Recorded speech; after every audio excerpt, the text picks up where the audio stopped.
Hey guys, welcome back with me again in this channel. So on today's video, I'm going to show you this egg hat hack in DTI.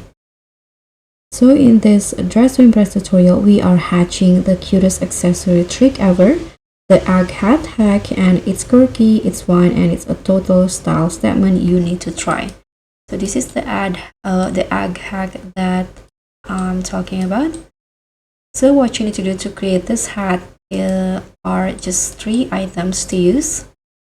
So the first item is you can just put on this hat with a ribbon on it. To go it's into no ribbon and change the color into white. And here I'm going to adjust the position like this. And then put on this hat.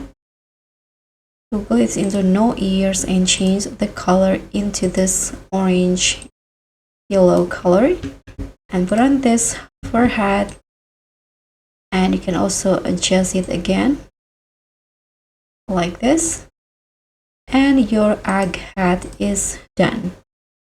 So this is how it will look like.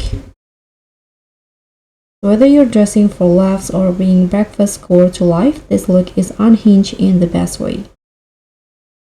Don't forget to like, subscribe, and click on thanks for more chaotic cute hacks in DTI. Bye!